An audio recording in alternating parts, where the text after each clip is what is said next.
2026년 2월 말 서울 여의도 증권가의 밤은 깊어갑니다.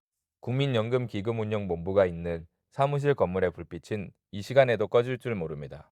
어두운 복도를 걸어 들어가면 컴퓨터 화면 앞에서 눈을 비비는 연구원들의 모습이 보입니다. 미세하게 흘러나오는 키보드 타자음과 함께 커피 머신에서 물이 끓는 소리가 정막을 깹니다. 책상 위에는 식은 커피잔이 놓여 있고 벽면에 걸린 모니터에는 1617조 4천억 원이라는 숫자가 아라비아 숫자로 새겨져 있습니다. 이 천문학적인 금액이 바로 대한민국 국민연금의 현재 적립금입니다. 이 숫자를 이해하기 위해 우리는 잠시 다른 숫자들을 떠올려 봅니다. 우리나라 국내 총생산, 즉 한 해 동안 나라 전체가 벌어들이는 소득이 약 2,400조 원 수준입니다. 그런데 국민연금에 쌓인 돈만 1,610조 원입니다. 나라가 1년 동안 버는 돈의 거의 70%에 달하는 금액이 단 하나의 연기금에 고여 있는 겁니다. 1908년 국민연금 제도가 도입될 당시만 해도 기금은 사실상 0에 가까웠습니다. 국민들이 처음으로 월급에서 조금씩 떼어내기 시작했죠.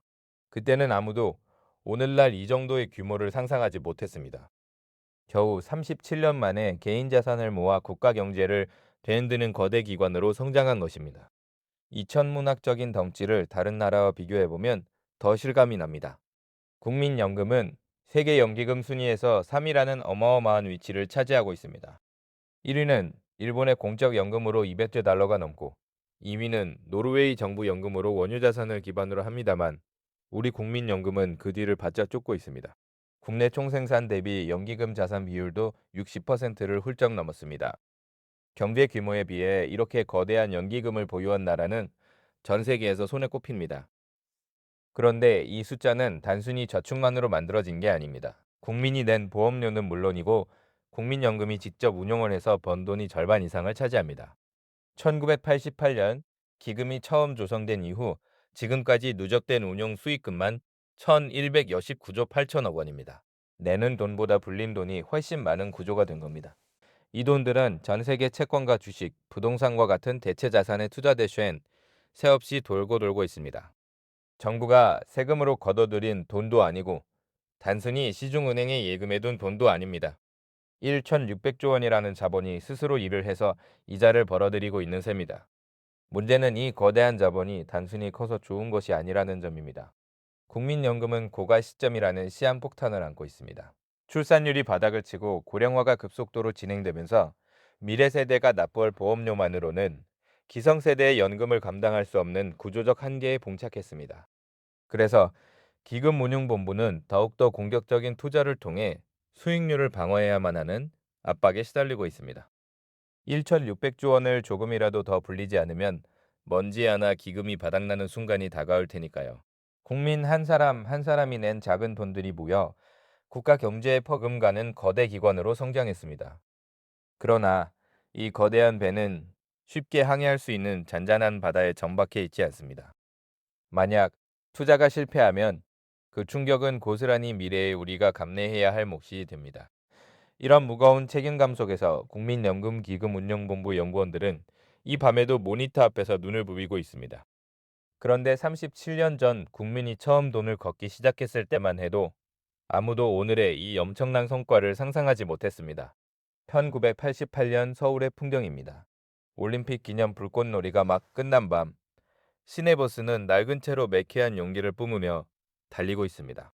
라디오에서는 서울 가요톱텐의 신나는 노래가 흘러나오지만 시민들의 얼굴에는 미묘한 불안감이 스며 있습니다. 신문 지면에는 88올림픽 성공 개최라는 대자보드 옆에 작은 글씨로 국민연금 도입이라는 기사가 실려 있습니다. 소득도 없는 주부와 자영업자들은 도대체 무슨 돈으로 보험료를 내라는 거냐며 불만을 터뜨렸죠. 이렇게 조용하지만 날카로운 논란 속에서 국민연금은 그 첫 발을 내디뎠습니다. 보험료는 걷기 시작했지만 막상 이 돈을 어떻게 불릴지에 대한 뚜렷한 전략은 없었습니다. 단순히 국민들한테서 걷어들인 돈을 창고에 쌓아두기 시작한 셈이다. 그러나 1997년은 모든 것을 송두리째 바꿔놓았습니다. 외환 위기가 터졌습니다.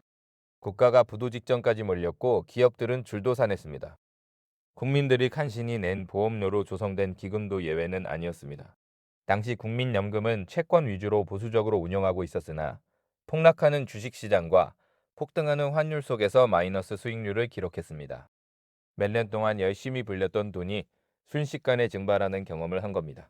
그리고 이 혼란 속에서 국민들은 깨달았습니다. 아무리 공적 연금이라도 단순히 모아만 둔다고 해서 미래가 안전하지 않다는 사실을 말입니다. 결국 1999년 국민연금공단이 설립됩니다. 그리고 그 안에 기금운용본부라는 작은 부서가 생겨났습니다. 처음에는 여의도 작은 사무실에서 직원 수십 명이 전부였습니다. 이들은 본격적으로 채권뿐 아니라 주식시장에 직접 뛰어들기 시작했습니다. 하지만 초창기 성과는 신통치 않았습니다. 아직 국내 주식시장의 시스템도 미숙했고 대규모 자금을 굴리는 노하우도 턱없이 부족했습니다. 마치 갓 태어난 새끼 사자가 사냥법을 배우는 것처럼 국민연금은 매출과 수익의 관계를 하나하나 익혀나갔습니다. 전환점은 2002년에 찾아왔습니다. 국민연금이 드디어 해외 투자의 물꼬를 튼 것입니다. 해외 주식과 채권 시장에 본격적으로 뛰어들기로 결정한 겁니다. 당시만 해도 이 결정은 매우 파격적이었습니다. 국가의 노후 자금을 해외에 투자한다는 게 쉽게 받아들여지지 않았거든요. 하지만 국내 시장의 한계를 절감한 기금운용본부는 과감한 결정을 내립니다. 기회는 넓은 세계에 있다고 믿었습니다. 그리고 이어진 2000년대 중반 국민연금은 글로벌 인프라와 부동산 같은 대체 투자 영역에도 발을 들여놓기 시작했습니다. 2010년이 되자 대체 투자 규모는 기존의 몇 배로 뛰었습니다. 부동산, 인프라, 사모투자 등 일반인이 접근하기 어려운 영역을 파고들기 시작한 겁니다. 이렇게 해서 1999년 작은 부서로 출발한 국민연금기금운용본부는 이제는 전 세계 금융시장을 누비는 거대한 플레이어로 성장했습니다. 비록 외환 위기 때 쓰라린 실패를 맛봤지만 그 경험을 발판 삼아 새로운 도약을 준비해 온 것입니다. 삽시간에 이룬 성과가 아니라 길고 험난한 시행착오 끝에 얻은 결과입니다. 그렇게 시작된 자본의 여정은 2025년이 되어서야 비로소 절정을 맞이하게 됩니다. 2026년 2월 27일 아침입니다. 국민연금기금운용본부 발표장은 뉴스를 취재하려는 기자들로 북새통을 이루고 있습니다. 카메라 셔터음이 끊이지 않고 한 기자는 휴대폰으로 날아오는 속보를 확인하더니 1,458조 원이라는 숫자를 받아 적으며 숨을 크게 들이쉽니다. 이내 임원이 단상에 올라서고 무거운 구두 소리가 마루에 울립니다. 역대 최고라는 글자가 적힌 보도자료가 기자들에게 나눠지고 그 자리에서 떨리는 손으로 자료를 받아드는 기자도 있습니다. 창밖으로 보이는 여의도 증권가 건물들도 뭔가 큰일이 났다는 듯 분주하게 움직이고 있습니다. 이 자리에서 공개된 성적표는 정말 충격적이었습니다. 2025년 말 기준 국민연금기금 적립금은 1,458조 0천억 원을 기록했습니다. 단 1년 만에 불어난 돈만 231조 6천억 원입니다.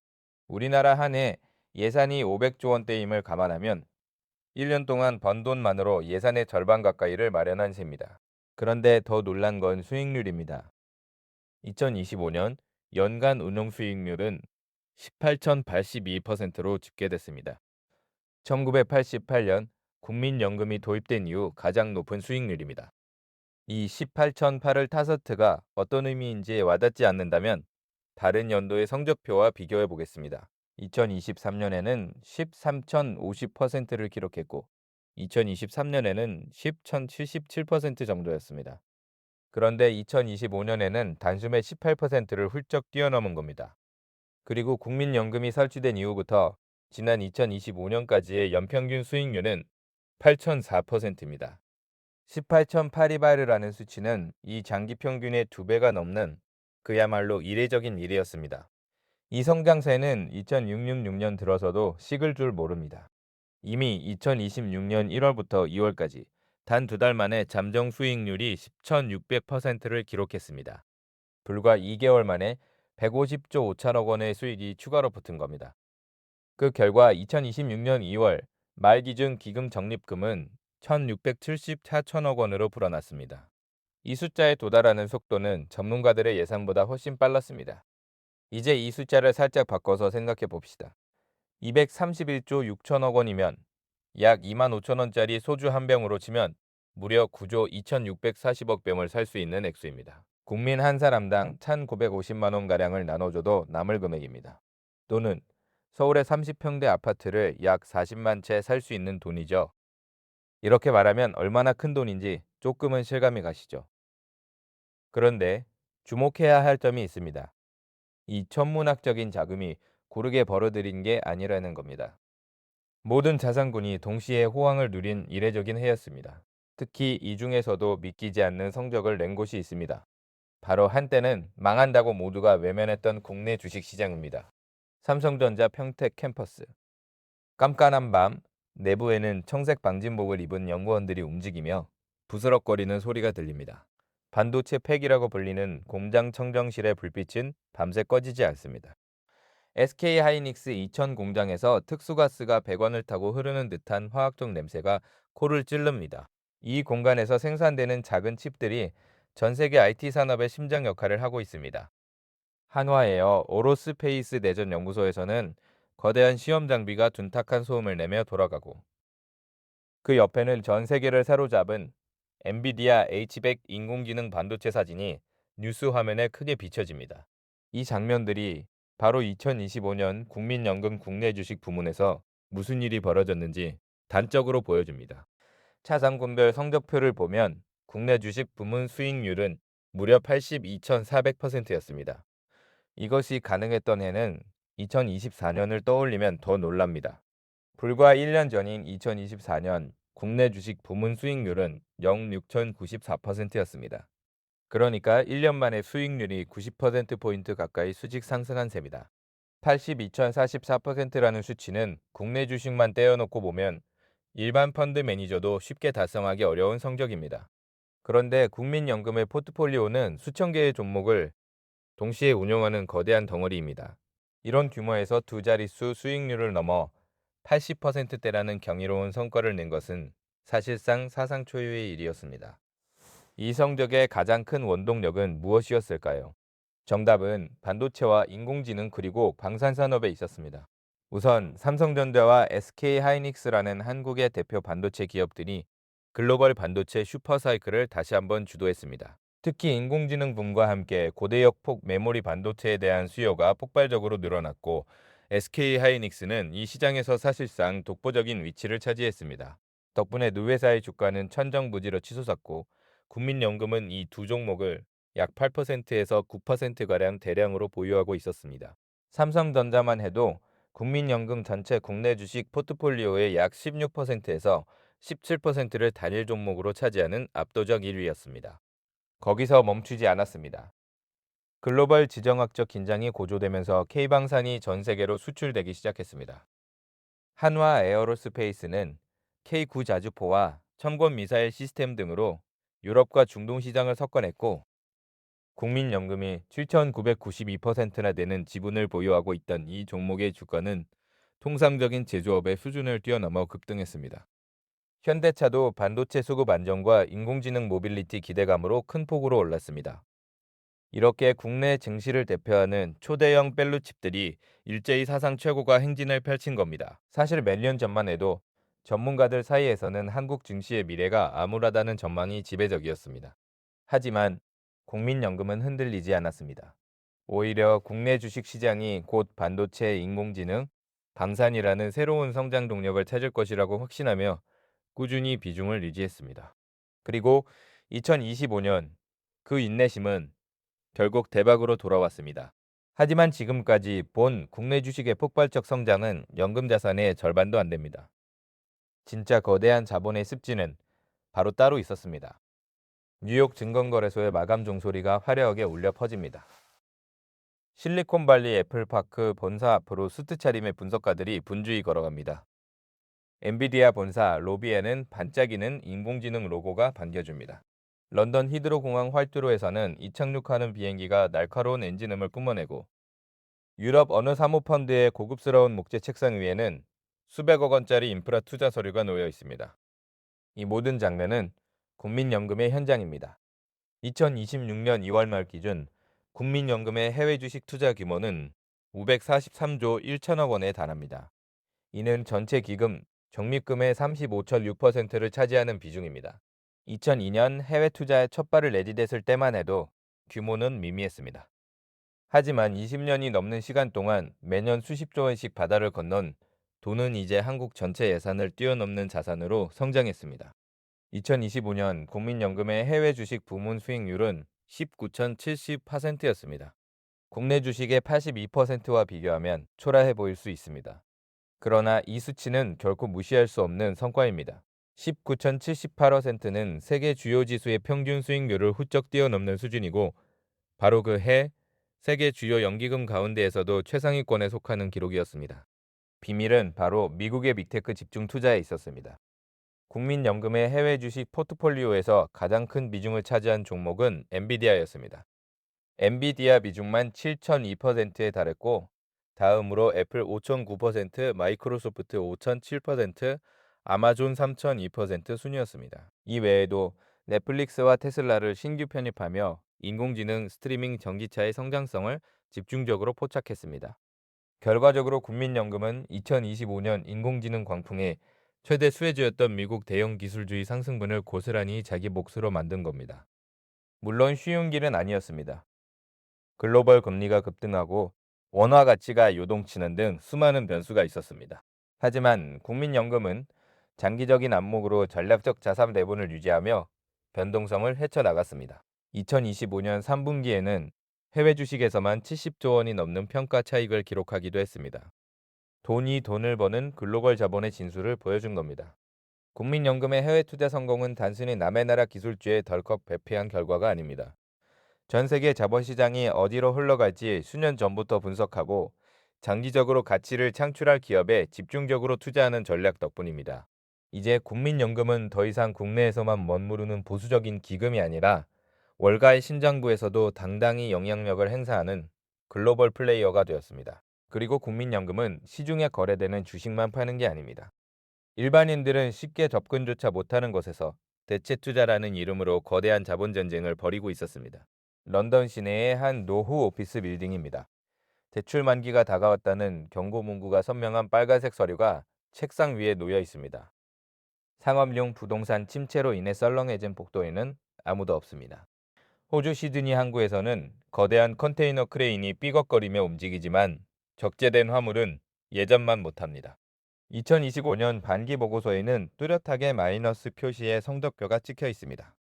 시드니 해상터미널 인근에서는 휘발유와 바닷물이 섞인 독특한 냄새가 바람을 타고 퍼집니다.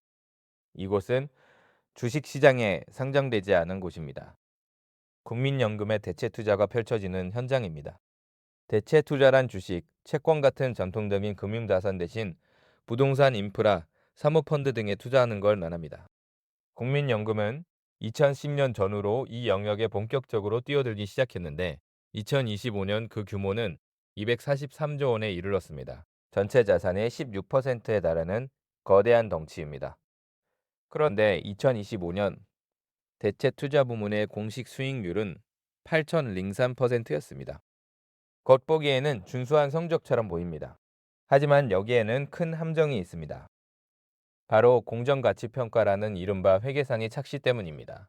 대부분의 대체 투자 자산은 시장에서 하루아침에 가격이 결정되지 않습니다. 그래서 평가사들이 대출 이자와 배당, 그리고 환율 변동만으로 미리 수익을 계산해 놓는 경우가 많습니다. 실제로 시장에 내다 팔 때의 가격이 아니라는 뜻입니다.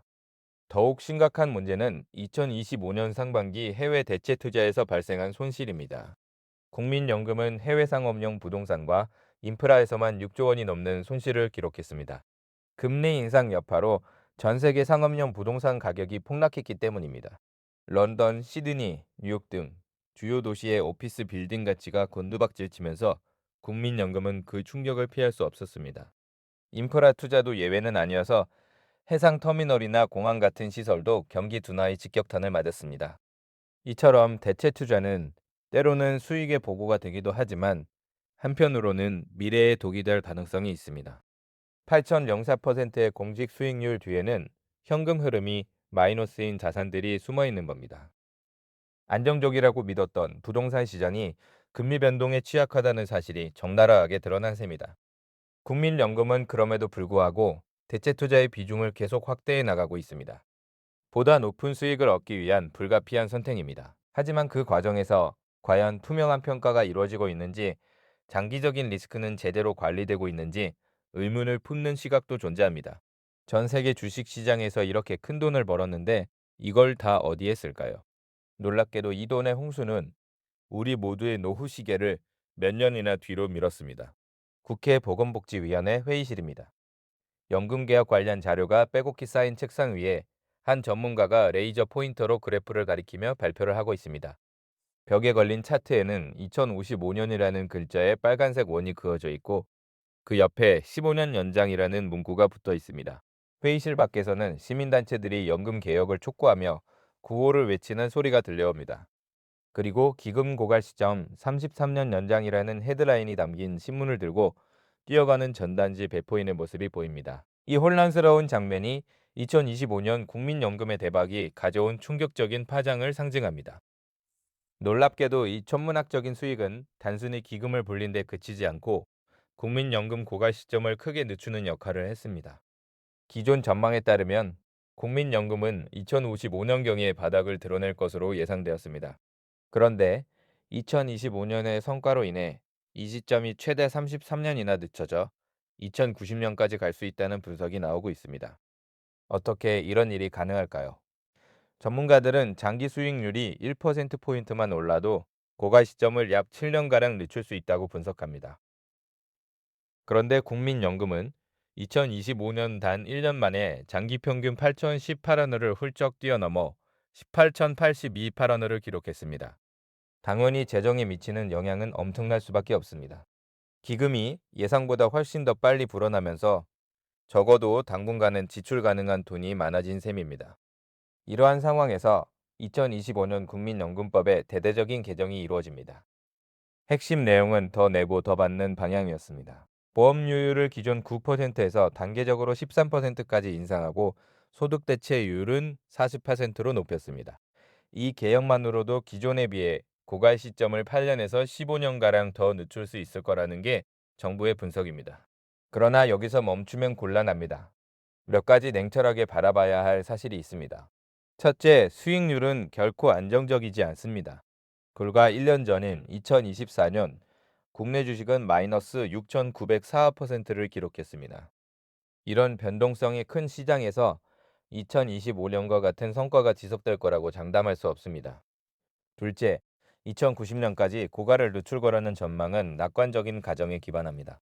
한국의 초저출산과 초고령화는 이미 돌이킬 수 없는 수준에 도달했고 보험료를 낼 젊은 세대는 점점 줄어드는 반면 연금을 받을 노인은 기하급수적으로 늘어납니다. 결국 수익률은 단기적인 마취제일 뿐이라는 게 전문가들의 중론입니다. 구조적인 개혁 없이는 연금 재정의 장기적 안정성을 담보할 수 없습니다. 국민연금이 아무리 큰 돈을 벌어들여도 받는 사람이 내는 사람보다 많아지는 순간이 오면 결국 바닥을 드러낼 수밖에 없습니다. 그런데 이 대박 잔치 뒤에는 항상 시끄러운 비판과 논란의 그림자가 따라다녔습니다. 한 개인 투자자가 격앙된 목소리로 인터뷰하고 있습니다. 국민연금이 주식을 빌려주면서 공매도에 타격이 되고 있다는 내용입니다. 화면이 바뀌어 누군가 국민연금 공매도 대여 중단 관련 보도자료를 찢어버리는 시위자의 모습이 나옵니다. 지하철 역사 내에는 애플 인공지능 편크로 국민연금이 큰 손실을 봤다는 자극적인 뉴스 헤드라인이 붙어 있습니다. 금융위원회 앞에서는 공매도 근절을 외치는 단체의 구호가 시끄럽게 울려 퍼집니다. 그리고 국민연금 기금운용위원회 회의실에서는 한 위원이 긴장한 목소리로 통계 자료를 읽어 내려갑니다. 국민연금은 이처럼 화려한 성적표 이면에 항상 무거운 논란을 짊어져 왔습니다. 가장 대표적인 게 바로 공매도 논란입니다. 공매도란 주식을 빌려서 먼저 팔고 나중에 되사서 갚는 투자 기법입니다. 그런데 국민연금이 보유한 주식을 헤지펀드 같은 세력에 빌려주면서 이들이 공매도를 할 수 있는 탄약을 제공했다는 비판이 끊이지 않았습니다. 특히 2018년 국정감사에서 이 문제가 불거지자 결국 국민연금은 국내 주식 대여를 전면 중단하는 초강수를 둡니다. 또 다른 논란은 정보 불평등 문제입니다. 2025년 한 해 동안에도 국민연금이 애플의 인공지능 관련 허위 정보에 휘둘려 수백억 원의 손실을 봤다는 보도가 나왔습니다. 비록 국민연금 측은 직접적인 투자 실패보다 시장 전반의 문제라고 해명했지만 국민들의 눈총을 피하기는 어려웠습니다. 공적 연금이 정부에서 민간 투자자보다 결코 앞서지 못한다면 대규모 손실을 방어할 수 있는 장치가 무엇이겠냐는 겁니다. 이런 논란은 국민연금의 본질적인 딜레마로 이어집니다. 국민연금은 공익을 추구해야 하는가? 아니면 가입자의 수익률을 극대화해야 하는가? 만약 윤리적 투자 원칙을 지키려다 좋은 기회를 놓치면 미래 연금 수령액이 줄어들어 국민들이 손해를 봅니다. 그러나 반대로 수익률만 쫓다 보면 도덕적 해이가 발생하고 공기업으로서의 정당성을 잃을 수 있습니다. 국민연금 이사회 멤버들이라면 누구나 골치 아파하는 지점입니다. 시장 왜곡 우려도 만만치 않습니다. 국민연금처럼 엄청난 덩치의 투자자가 특정 종목을 사고 팔면 그 자체로 주가가 출렁입니다. 거대한 손이 시장의 자연스러운 움직임을 해친다는 지적입니다. 그럼에도 불구하고 국민연금은 잠시 멈추지 않습니다. 오히려 더 공격적으로 포트폴리오를 재편하고 있습니다. 서울 중구 수화동에 위치한 국민연금기금운용위원회 사무실입니다. 내부 벽에는 2026년 자산 배분 계획이 적힌 큰 차트가 걸려 있습니다. 그 옆에는 해외 비중을 줄이는 대신 국내 비중을 늘리는 수정안이 담긴 문서가 놓여 있습니다. 책상에는 국내 방산주와 전기차 관련 산업 분석 보고서가 빼곡히 쌓여 있습니다. 한쪽 TV에서는 미 연준의 금리 인하 여부를 분석하는 뉴스를 크게 틀어놓고 있습니다. 싱가포르나 영국 등 해외 거점에서 국민연금 직원들이 영상회의를 하며 신흥시장에 대한 보고를 나누는 모습도 보입니다. 2026년은 국민연금의 포트폴리오에 큰 변화가 예고된 해입니다. 가장 주목할 만한 변화는 해외 주식 비중 축소입니다. 연초까지 해외 주식 목표 비중은 38.9%였습니다. 그런데 2026년 1월 정부는 이 수치를 37.2%로 1,007%포인트나 내렸습니다. 동시에 국내 주식 비중은 14.4%에서 14.9%로 0.5%포인트 상향 조정했습니다. 그동안 해외 투자를 늘리던 추세를 뒤집는 아주 이례적인 결정입니다. 왜 이런 결정을 내렸을까요? 일단 환율 리스크를 줄이기 위해서입니다.